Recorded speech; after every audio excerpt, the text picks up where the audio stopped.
Waalaikumsalam warahmatullahi wabarakatuh. Bismillahirrahmanirrahim. Alhamdulillah wassalatu wassalamu ala Rasulillah wa ala alihi wa sahbihi wa man wala.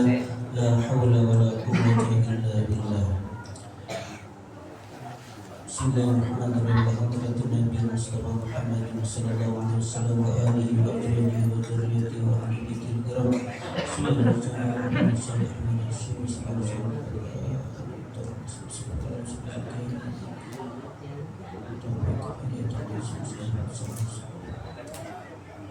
Al-Fatihah. Bismillahirrahmanirrahim. Alhamdulillahirabbil alamin. Arrahmanirrahim. Maliki yaumiddin.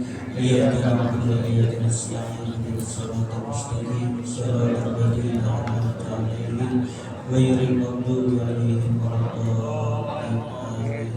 Satu lagi kita baca suratul Fatihah. Mudah-mudahan guru kita Bapak Kiai Haji Mus'ab Munzir, Bapak Dr.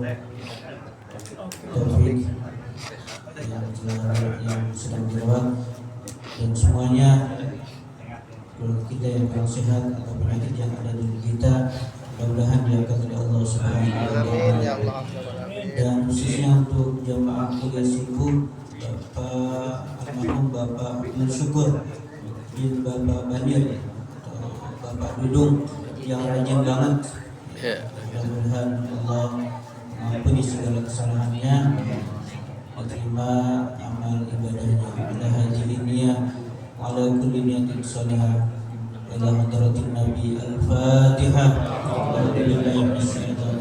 Bismillahirrahmanirrahim. Alhamdulillahi rabbil alamin. Arrahmanir rahim. Maliki yaumiddin. Iyyaka na'budu wa iyyaka nasta'in. Shiratal mustaqim. Shiratal ladzina an'amta 'alaihim ghairil maghdubi 'alaihim waladdallin. Amin. Alhamdulillah, bersyukur kehadirat Allah. Salawat salam pada Rasulullah sallallahu alaihi wasallam. Allahumma faqihna fid din wa 'allimna at-ta'wil bi rahmatika ya arhamar rahimin. Yang sama-sama kami muliakan segenap pengurus mushola Amin, khusus Bapak Ustadz Sabri, Bapak Ali Imran, Bapak Budi, dan pengurus yang lainnya. Itu yang saya kenal ya, di nomor HP-nya. Dan pengurus lainnya, terima kasih telah diizinkan, telah diperkenankan kami untuk kuliah subuh di sini.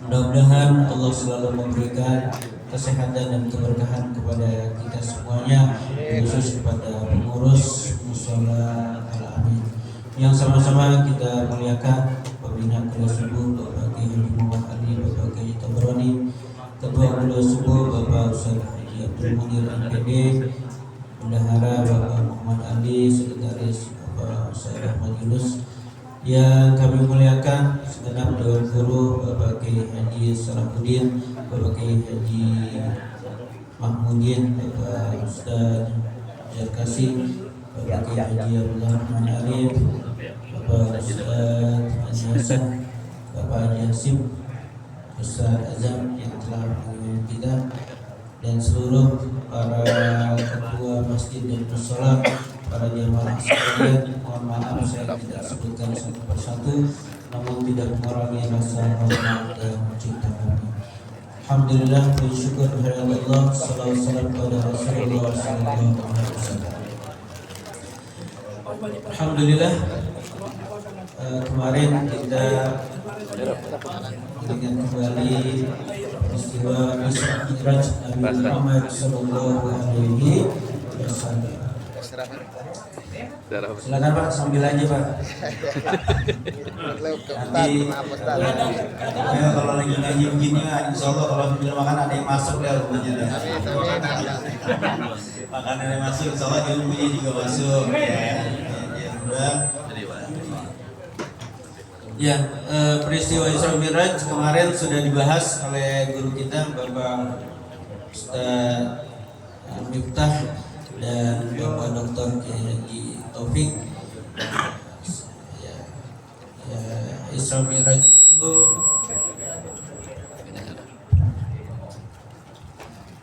ya, peristiwa peristiwa yang menembus akal, yang nggak bisa dicerna oleh akal, tapi bisa menembus oleh iman. Ya, sekaliber Abu Bakar As-Siddiq aja langsung mengimani bahwa Rasulullah SAW melaksanakan Isra dan Mi'raj. Dan memang kalau bagi saya pribadi atau sebagian orang, peristiwa Isra Mi'raj adalah peristiwa yang tidak masuk akal. Nggak masuk akal kan ya?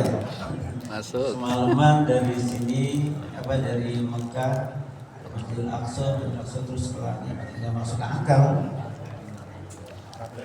Tapi peristiwa Isra Mi'raj itu memang tidak masuk akal, tapi tidak bertentangan dengan akal. Kok beda Pak? Ya beda. Kalau tidak masuk akal itu berkenaan dengan kemampuan keilmuan manusia, pengetahuan manusia. Dulu, misalnya zaman dulu ya, tahun 1700-an mungkin orang akan bingung kalau misalnya saya pagi ini makan di Singapura, makan malam di Malaysia,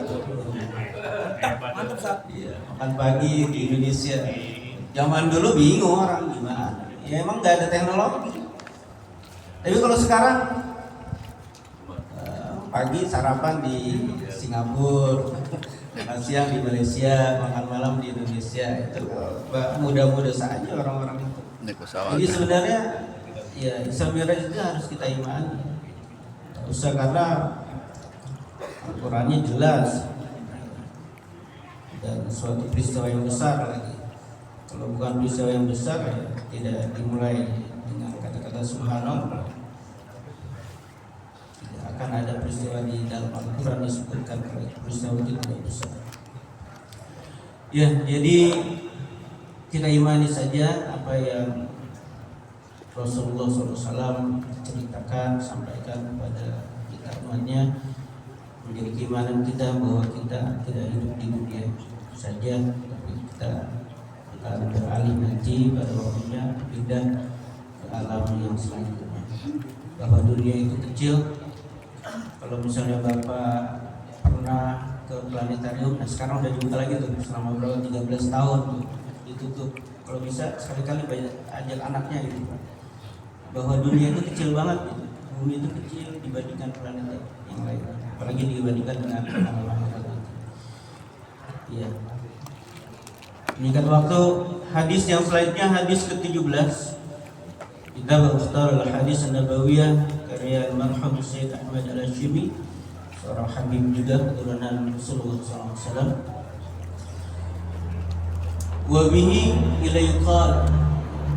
Kalau baca hadis itu yang saya pelajari di pesantren Darussunnah di pesantren hadis bersama Profesor Kiai Mustafa Yakub. Ya, kalau bacanya itu bukan tidak waqala musannif wala muallif, tapi ketika baca hadis bihi ilayqal itu sanadnya disebutin semua.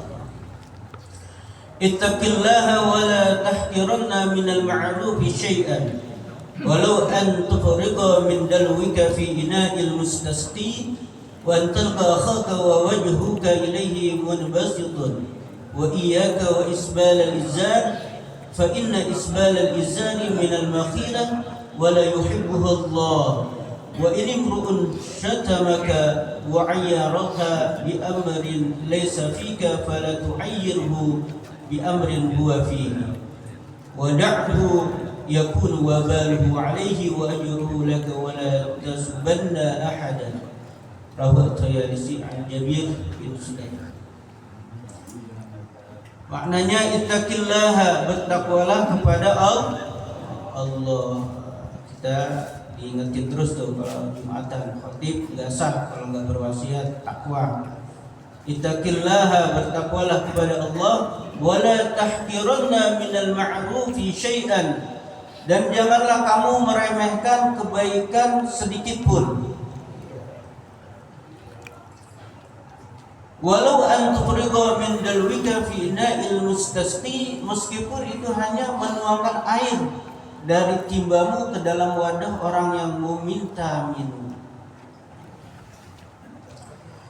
Wa an talqa akhaka wa wajhuka ilaihi munbasitun, atau engkau menjumpai saudaramu dengan wajah yang berseri-seri. Jadi Islam mengajarkan bahwa tidak ada kebaikan yang sepele, kecil, termasuk sekedar tersenyum atau membantu memberikan air. Ya, jangan remehin kebaikan, bisa jadi itu yang diterima oleh Allah Subhanahu wa taala. Mungkin kecil gitu, sekedar membuang paku di jalan, sekedar menyingkirkan benda-benda yang menghalangi jalan. Apalagi sampai mengganggu jalan itu, mohon maaf ya, jangan sampai ya. Ada pohon, ada itu, ada apa, binatang tikus dibuang di jalan, itu jangan, itu bukan ajaran Islam. Kubur aja. Dan jangan meremehkan dosa yang kecil, bisa jadi itu dosa itu yang Allah sangat murka. Ini mah dosa kecil, cuma nukar sendal doang, tak pulang. Jangan. Bisa jadi itu orang kesel sama dia, Allah murka seperti itu. Nah, kemudian kalimat wala tahqiranna minal ma'ruf syai'an, janganlah kamu meremehkan kebaikan sedikit pun, adalah prinsip besar dalam etika Islam. Kemudian menuangkan air di zaman Nabi Sallallahu Alaihi Wasallam adalah komoditas yang sangat berharga. Di Mekah itu air itu sangat berharga. Kalau kemarin di hotel-hotel itu bukan yang kita mantek dari sini, bukan dari tanah, bukan.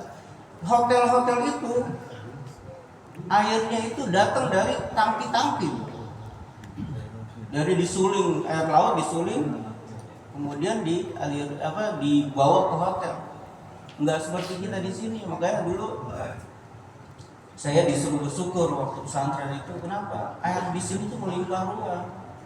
Apalagi kebagusan ini, Pak. Bagus banget airnya. Betul nggak? Betul. Enggak, kalau kita lihat saya itu punya kontrakan orang tua itu punya kontrakan gitu ya. Bakso dan lain sebagainya.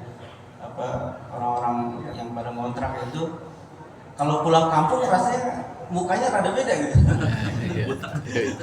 Tapi kalau balik lagi ke kebagusan, seminggu itu udah bersih lagi gitu. Coba deh. Kamu bagus banget pakai air di sini, makanya jangan pindah dari kebagusan ya, Pak. Air cakep ya. Banyak taman, terus ada pesapan Ragunan, itu udah bagus banget gitu tinggal di sini ya. Syukur ya. Alhamdulillah kita kebagusan kita. Dengan Depok aja masih bagus kita. Jauh. Depok padahal Jawa Barat gitu.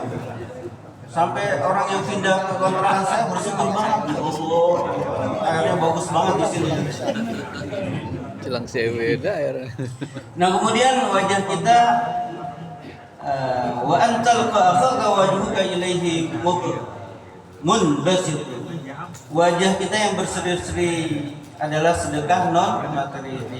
Wajah kita yang ceria, senyum, atau wajah yang hangat menunjukkan kerendahan hati dan membangun ikatan sosial. Ya Pak ya, tadi kita disambut oleh pengurus Mushola Alamin, alhamdulillah semuanya senyum. Itu sedekah itu Pak. Ya, senyum, tabassumu fi wajhi akhika laka sedekah. Senyum di hadapan saudaramu adalah sedekah. Pak Kiai Abdurrahman Arif itu bilang. Ya. Jadi tapi jangan senyum sendirian. Stres lah. Tapi sekarang banyak yang senyum sendirian juga gitu. Main HP. Iya, depan HP. Dulu awal-awal saya kaget gitu. Lagi nyuci mobil kok orang ketawa sendirian gitu ya sambil nungguin.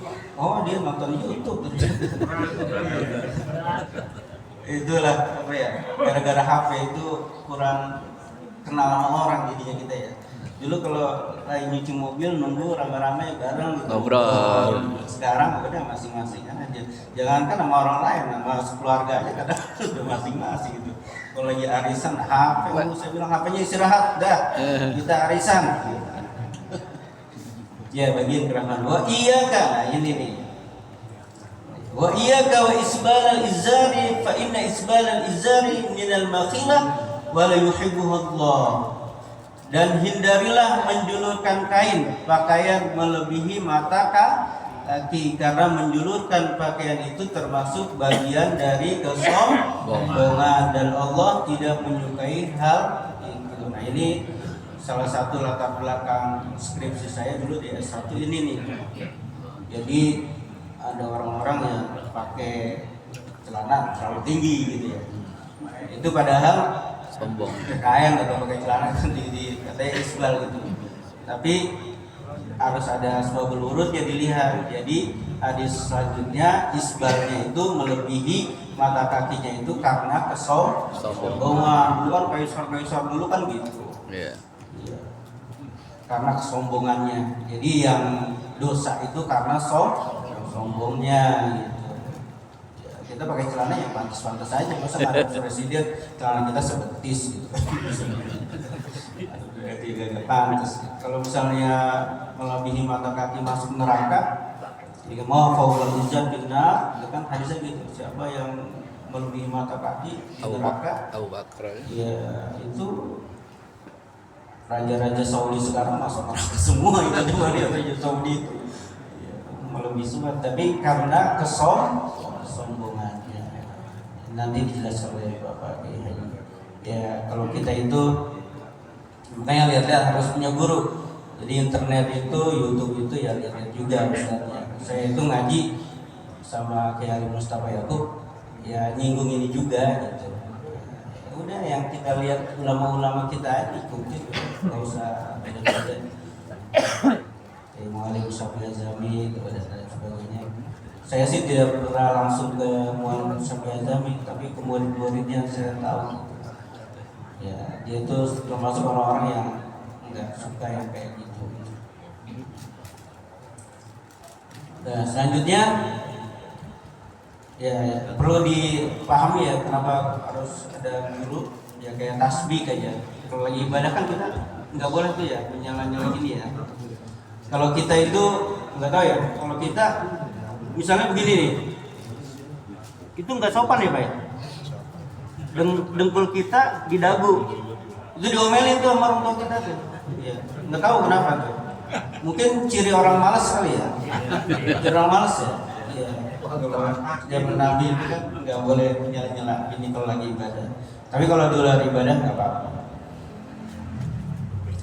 Terakhir, wa imrun syatamaka wa ayyaraka bi amrin laysa fika la tu'ayyir bi amrin huwa fihi.